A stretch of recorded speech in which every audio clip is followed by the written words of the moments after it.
Bandai Namco brought the upcoming Little Nightmares 3 back into the spotlight with a great looking trailer that debuted on Gamescom opening night live, showcasing all the new unearthly creepiness that awaits us later next year.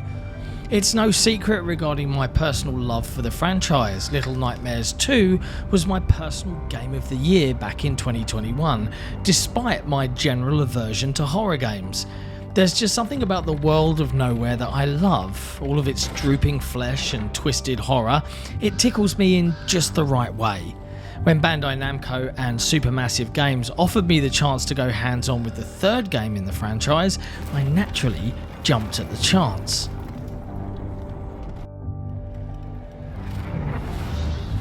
Little Nightmares 3 takes us back to the world of Nowhere, moving on from horrific restaurants with a number of health code violations and mesmerising TV signals to show us something a little bigger.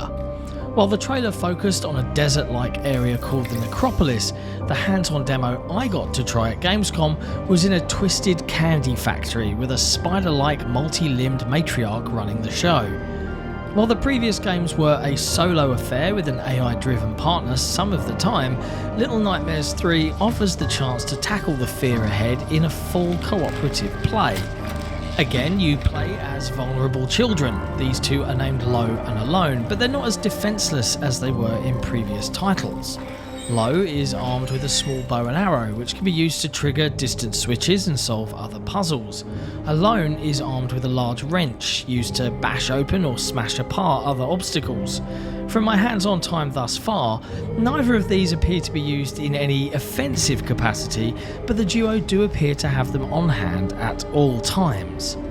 The team at Bandai Namco ushered me in to play a decent 20-minute segment of the game, working in conjunction with another player. While there was a bit of a language barrier between the two of us during Gamescom, we muddled through. The gameplay demo had us transition across Candyland, but I'm afraid it's not as sweet as it sounds. After warping through some sort of magic mirror, our two diminutive heroes find themselves making their way through the bowels of a factory-like environment where misshapen fat men are carted around on rails to their various tasks. A few movable crates here, a few switch puzzles with our new abilities there. So far, so Little Nightmares. Of course, it's not a visit to Nowhere without coming across a larger enemy that makes your skin crawl, and it's here where we come across the main foe of this area, a librarian type creature with many limbs and a Marge Simpson haircut, and she is to be avoided at all costs.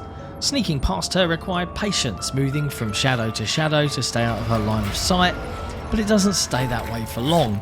As we make our way deeper, there are bugs that swarm around us, scared away only by the light. One chase sequence later and we've escaped, for now, as we push through thousands of lollipops strewn across the ground and we witness the true scale of just how big this Candyland really is. Pleasingly, the team at Supermassive Games have taken the mantle from Tarsier rather well, and I noted several improvements. Graphically, the game is in great shape and tonally similar to what we've played before. The biggest improvement in my eyes was from a control perspective. The addition of co-op, both online and shared screens, feels like a natural evolution of the series, and it was great working together to solve puzzles and make our way through the environments on hand.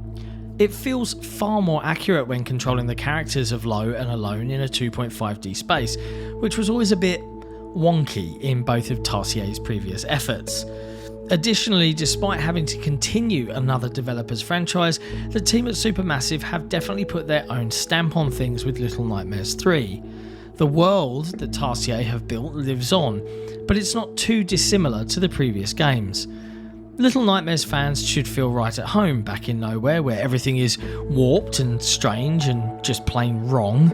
While this feels more evolution than revolution, fans of the series have plenty to look forward to, and I can't wait to continue the journey later next year.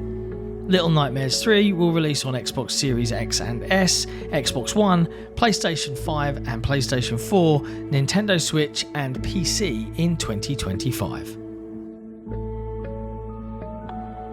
Thanks for watching. If you enjoyed this brief look, be sure to hit like, hit subscribe, and why not ring that notification bell so that we can show you the next batch of fresh content. Thanks.